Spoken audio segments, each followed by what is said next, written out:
नमस्कार बच्चों, कैसे हैं आप सब। आप सभी का इस डिजिटल प्लेटफॉर्म पे स्वागत है। तो बच्चों, हम लोग जो थे वो 12th क्लास की बायोलॉजी का सेकंड चैप्टर कर रहे थे और अभी तक जो हमने किया है वो हमारे प्रीवियस सेशन जो भी हैं प्रीवियस लेक्चर्स वो हमारे चैनल पर अवेलेबल है, तो आप उनको देख सकते हैं। तो स्टूडेंट्स, हम लोग आज एंथ्रोडिएसेंस के बारे में बात करेंगे। एंथ्रोडिएसेंस क्या होता है और किस तरीके से इसका प्रोसेस होता है। हालांकि आरबीएससी के अंदर ये बहुत ही शॉर्ट दे रखा है, परंतु हम इसको थोड़ा सा समझने के पर्पज से थोड़ा इसको डिटेल में लेंगे। आई होप आपको समझ में आएगा। बिल्कुल, तो आप अब हम शुरू करते हैं बिना किसी विलंब के आज का लेक्चर। स्टूडेंट्स, एंथ्रोडिएसेंस आपको पता होगा, इसको हम बोलते हैं बस्ट। एंथर का बस्ट होना यानी फटना। एंथ्रोडिएसेंस बेसिकली क्या है कि भैया एंथर फट गया है। तो बेटा स्टूडेंट्स ध्यान रखना, एंथ्रोडिएसेंस के अंदर हम लोग ये जो जब एंथर मैच्योर होता है, क्या होता है स्टूडेंट्स, एंथर मैच्योर। तो जब एंथर का मैच्योरेशन होता है तो उस समय उस पीरियड के अंदर खूब सारे चेंजेस होते हैं, खूब सारे चेंजेस होते हैं। और ये जो चेंजेस होते हैं बेटा, ये कहां पर होते हैं, anther wall layer. Anther wall layer के अंदर ये चेंजेस होंगे आपके। और जब चेंजेस होते हैं तो मैच्योर एंथर के अंदर सिर्फ दो लेयर्स दिखाई देती है, एपिडर्मिस और एंडोथीशियम। जो दो लेयर्स हमें दिखाई नहीं देती यानी विजिबल नहीं होती एक मैच्योर एंथर में, तो वो होती है स्टूडेंट्स मिडल लेयर और टैपिटम।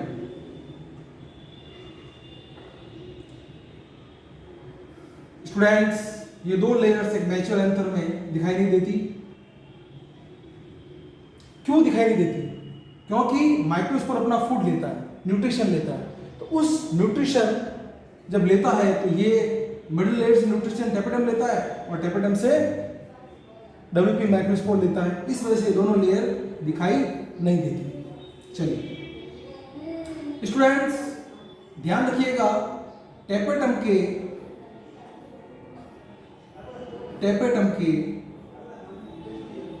डीजनरेट होने से पहले यूबिस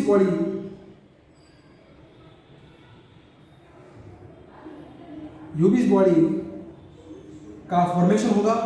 और ये यूबिस बॉडी स्टूडेंट्स स्पोरोपोलेनिन का फॉर्मेशन कर देगी। और ये स्पोरोपोलेनिन जो है बेटा, वो आपका पॉलन ग्रेन की आउटर वॉल यानी एक्साइन का फॉर्मेशन करेगी। यानी एक्साइन क्या फॉर्मेशन, एक्साइन जो होती है उसमें स्पोरोपोलेनिन होता है।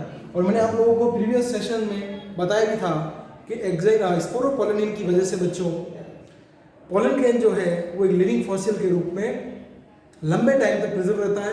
और ये पेट्रोलियम कोल वगैरह की फोरकास्टिंग में यानी पूर्वानुमान में बहुत इंपॉर्टेंट रोल प्ले करता है। चलिए स्टूडेंट्स ध्यान रखिएगा, अब समझने वाली बात ये होगी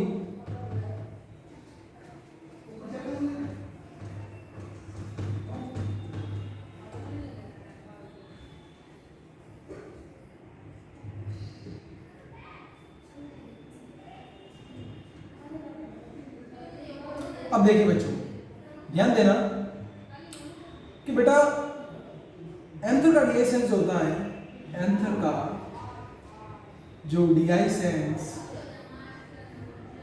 होगा वो होता है आपके ड्राई सीजन में। किसमें होता है स्टूडेंट्स? ड्राई सीजन में। तो बेटा ड्राई सीजन में क्या होगा, वाटर का लॉस होगा। वाटर का लॉस होगा। अब ये कहाँ पे हो रहा है, एंडोथीशियम में। कहाँ पे हो रहा है, एंडोथीशियम में। अब एंडोथीशियम के अंदर वाटर का लॉस हो रहा है, पर और वाटर लॉस होने की वजह से इनर और जो रेडियल वॉल है, इनर जो और रेडियल वॉल है किसकी, एंडोथीशियम, वो बेटा कॉन्ट्रैक्ट यानी सिकुड़ने की कोशिश कर रही है, पर सिकुड़ नहीं पा रही है। क्यों नहीं सिकुड़ पा रही है, क्योंकि वहां पे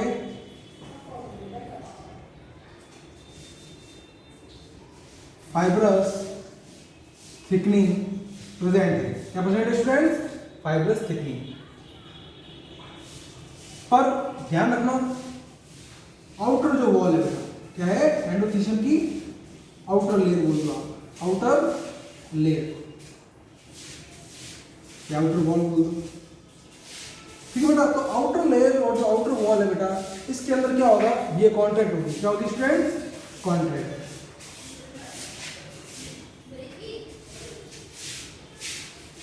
ठीक है, ये कॉन्ट्रैक्ट होने की कोशिश करेगी। तो बेटा इस चक्कर में ये इनकर्व और कॉनकेव शेप की हो जाएगी, इनकर्व और कॉनकेव शेप की हो जाएगी। ठीक है स्टूडेंट्स। अब इसकी वजह से क्या होगा, इसकी वजह से ये होगा बेटा कि यहां पे एक टेंशन और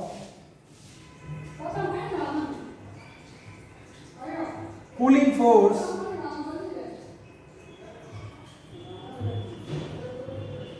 टेंशन और पुलिंग फोर्स क्रिएट होगा। ठीक है, जिस वजह से क्या होगा बेटा,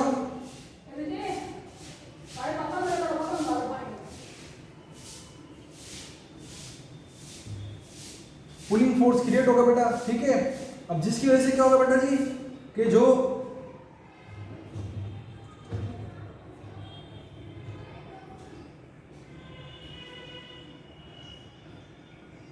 पुलिंग फोर्स क्रिएट होगा ना बेटा। ठीक है, तो पुलिंग फोर्स क्रिएट होने से बेटा जो एंथर का जो स्ट्रक्चर है, ठीक है, उस पर क्या होगा बेटा, भाई फोर्स आ रहा है, प्रेशर आ रहा है। तो ध्यान रखना बेटा, ये प्रेशर स्टोमियल सेल नहीं झेल पाते। अब स्टोमियल सेल क्या होता है कि सर एंडोथीशियम के अंदर वे स्ट्रक्चर, ठीक है, जहां पर मतलब ना तो फाइब्रस थिकनिंग है ना कैलोस बैंड है। ठीक है, वो रीजन बेटा स्टोमियल सेल कहलाता है। और स्टोमियल सेल पे बेटा मतलब फोर्स आएगा तो ये क्या करेगा, यहाँ से ब्रेक हो जाएगा, क्या बेटा, टूट जाएगा। और जब ये टूट जाएगा ना, ठीक है, तो जो पोलन ग्रेन जो होंगे वो एटमॉस्फेयर में रिलीज हो जाएंगे, और इसी को अपन एंथर डीआईएसएस कहते हैं। आई होप आपको समझ में आया होगा। स्टूडेंट ध्यान रखना, अगर मैं इसको रफली डायग्राम बनाऊं,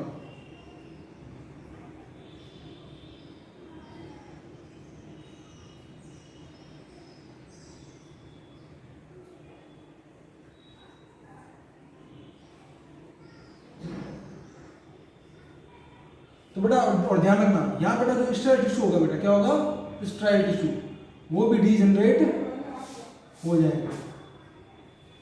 स्ट्राइल टिश्यू डीजनरेट होने की वजह से बेटा क्या होगा कि जो पोलन सेल होंगे बेटा, ये दोनों फ्यूज कर जाएंगे आपस में।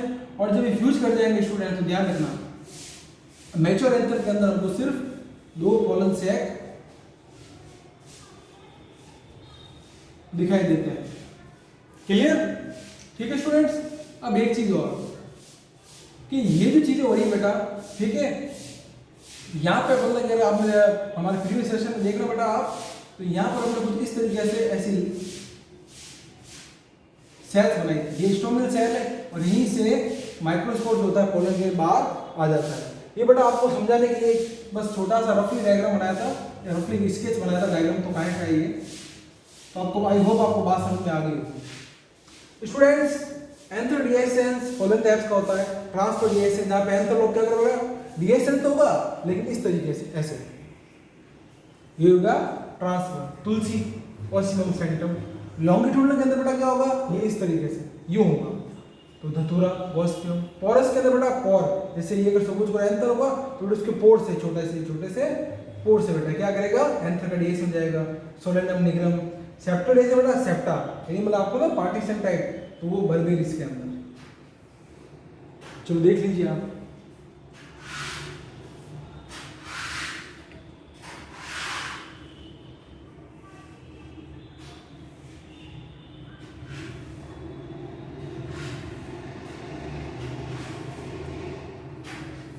तो स्टूडेंट्स एक बार हम थोड़ा सा इसको रिवाइज कर लेते हैं, ठीक है। चलिए, हमने बताया एंथर डीआईसेंस का मतलब होता है फटना, स्फुटन, ठीक है। अब बेटा एंथर का जो डीआईसेंस है, एंथर का जो डीआईसेंस है, ध्यान रखिएगा। एंथर के डीआईसेंस के अंदर बेटा सबसे पहले मैं आपको ये बताना चाहूँगा कि ये जो होता है बेटा, ये आपका होता है, इसके अंदर जब एंथर मैच्योर हो रहा होता है तब वहाँ पे बेटा चेंजेस होते हैं, किसमें, एंथर वॉल लेयर्स में। तो बेटा ध्यान रखना, इन एंथर के मैच्योरेशन के दौरान 2 लेयर्स दिखाई देती है। कौन कौन सी, सिर्फ एपिडर्मिस और हाँ endothecium. Middle layer of epidermis बेटा न्यूट्रिशन पर्पज से दिखाई नहीं देती, क्योंकि वो डेवलपिंग माइक्रोस्पोर को फूड देती है, खाना देती है, उसको भोजन देती है। तो वो कैसे दिखाई देगी, आप कुछ समझ रहे हो। तो वो भोजन, आप ये कह सकते हैं कि वो डेवलपिंग माइक्रोस्पोर को न्यूट्रिशन देने के चक्कर में खुद कुर्बान हो जाती है, ठीक है स्टूडेंट्स। अब क्या होगा बेटा कि यहाँ पर मतलब कि जो टेपिडम के डीजेनरेट होने से पहले यूबिस बॉडी बनती है। यूबिस बॉडी जो होती है बेटा वो क्या करती है, स्पोरोपोलिन का फॉर्मेशन करती है। और स्पोरोपोलिन बेटा किसका मतलब पार्ट है, एक्सैन का पार्ट है, ठीक है। और इसी वजह से बेटा पोलन ग्रेन जो होते हैं स्पोरोपोलिन की वजह से वो नॉन बायोडिग्रेडेबल होते हैं और बेटा वो लंबे टाइम तक प्रिजर्व रहते हैं। स्टूडेंट्स एक चीज़ और ध्यान रखिएगा आप कि बेटा ये जो मतलब एग्जाइन जो होती है बेटा स्पोरोपोलिन की वजह से पोलन ग्रेन जो होते हैं वो पेट्रोलियम और कॉल के फोरकास्टिंग में भी बहुत बड़ी हेल्प करते हैं, ठीक है स्टूडेंट्स। अब एक चीज़ बेटा और ये बताना चाहूँगा मैं आपको सबसे इम्पोर्टेंट कि बेटा ये जो एंथर का डीएसेंस है ये ड्राई सीजन में होता है। किस सीजन में होता है बेटा, ड्राई सीजन में, ठीक है। तो बेटा एक बात सोचो, ड्राई सीजन के अंदर होगा तो वाटर का लॉस होगा। मैंने आपको लिखा है भी एंडोथीशियम हाइग्रोस्कोपिक नेचर की है, यानी कि पानी को एब्जॉर्ब करती है, वाटर एब्जॉर्ब करती है। तो बेटा क्या करेगा, जब मतलब ड्राई सीजन है, वाटर है नहीं और मतलब उसको वाटर चाहिए, तो क्या होगा बेटा कि उसके अंदर ये जो आपका एक टेंशन क्रिएट होगा, वो कॉन्टैक्ट होने की कोशिश करेगी, यानी सिकुड़ने की कोशिश करेगी। पर इनर जो वॉल है बेटा, रेडियल वॉल जो होगी बेटा, वो एंडोथीशियम को सिकुड़ने नहीं देगी, ठीक है। क्यों, क्योंकि बेटा उसके पास में फाइबर थिकनिंग है, फाइबर प्रेजेंट है उसके, अल्फा सेलुलोज फाइबर, याद आ रहा होगा आपको, ठीक है। तो स्टूडेंट्स लेकिन लेकिन जो आउटर वॉल है बेटा, ठीक है, वो क्या है, पतली बेचारी, ठीक है। तो वो इनकर्व हो जाएगी, वो कॉनकेव शेप की हो जाएगी। किस शेप की हो जाएगी स्टूडेंट्स, कॉनकेव शेप की। अब समझने वाली बात ये होगी कि वो कॉनकेव शेप की हो गई, ठीक है। अब बेटा क्या हो रहा है कि मतलब कि इस वजह से बेटा क्या कॉनकेव हो गई, इनकर्व हो गई बेटा। तो इस वजह से क्या होगा, एंथर के स्ट्रक्चर के अंदर बेटा क्या करेगा, एक टेंशन क्रिएट होगा, पुलिंग फोर्स क्रिएट होगा, ठीक है। तो बेटा जब पुलिंग फोर्स क्रिएट होगा तो बेटा एंथर मतलब क्या होता है, एंथर वॉल सहन नहीं कर पाएगी, तो बेटा कोई ना कोई मतलब की जगह ढूंढेगी। तो बेटा आपको पता है कि भी मतलब एंडोथीशियम के जहाँ पर ऐसा स्ट्रक्चर जहाँ पे फाइब्रस थिकनिंग नहीं है, उसको मैंने क्या बताया था आपको, स्ट्रोमियम। क्या बताया था स्टूडेंट्स, स्ट्रोमियम। तो बेटा अब क्या करेगा कि अब वहाँ से वो स्ट्रोमियम रीजन से क्या करेगा कि जो आपके पोलन के जो स्ट्रोमियम सेल बेटा क्या ब्रेकअप हो जाएंगे, टूट जाएंगे। अब टूटने से बेटा क्या करेंगे, माइक्रोस्पोर जो होंगे वो आपके एटमॉस्फेयर में रिलीज हो जाएंगे। आई होप आपको समझ में आया होगा, ठीक है। अब स्टूडेंट एक चीज़ और ध्यान रखना, जब एंथर बेटा मैच्योर होते हैं तो ध्यान एंथर के स्ट्रक्चर के अंदर मैच्योरेशन के दौरान यहाँ पोलन सैक के बीच में स्टेल टिश्यू प्रेजेंट होता है। अब बेटा क्या करेगा कि ये जो स्टेल टिश्यू जो होता है बेटा ये डीजनरेट हो जाता है, और जब ये डीजनरेट हो जाता है तो बेटा जो 2 पोलन सैक्स है वो आपस में जुड़ जाते हैं, ठीक है। और बेटा आपस में जुड़ जाते हैं, बात आई समझ में, ठीक है बेटा। तो आपस में जुड़ गए तो बेटा क्या होगा, फ्यूज टुगेदर, ठीक है। तो बेटा मैच्योर एंथर के अंदर आपको इसी वजह से 2 पोलन सैक दिखाई देते हैं। बेटा एंथर मतलब कि अगर मैं एंथर डीआईसेंस के बारे में बात करूं तो बेटा ये आपके पास में 4 टाइप में, ट्रांसफर डीआईसेंस, लॉन्गिट्यूडिनल, पोरस डीआईसेंस और सेप्टल डीआईसेंस, ठीक है। ट्रांसफर डीआईसेंस के अंदर बेटा एंथर लॉब जो होता है वो ट्रांसफर मतलब इस तरीके से क्या करेगा, डीआईसेंस होगा। एग्जांपल वसीम सेंटर में तुलसी। और बेटा लॉन्गिट्यूडिनल डीआईसेंस के अंदर एंथर का डीआईसेंस तो होता है लेकिन लॉन्गिट्यूडिनल नहीं होता है, धतूरा वस्त्र। पोरस डीआईसेंस बेटा ये पोर के थ्रू होगा, सोलेनम निग्रम। सेप्टल डीआईसेंस बेटा ये सेप्टा के थ्रू होता है, पार्टीशन कह सकते हैं, example berberis. I hope students आपको समझ में आया होगा। फिर भी अगर आपके कोई कमेंट रह जाते हैं तो आप कमेंट सेक्शन बॉक्स के अंदर कमेंट करके बता सकते हैं। और हाँ, अगर आपको लेक्चर पसंद आता है तो आप इसको शेयर कीजिए, सब्सक्राइब कीजिए, लाइक कीजिए और अपने फ्रेंड्स को भी बताइए। तब तक के लिए बाय बाय। थैंक्स, मिलते हैं नेक्स्ट सेशन में।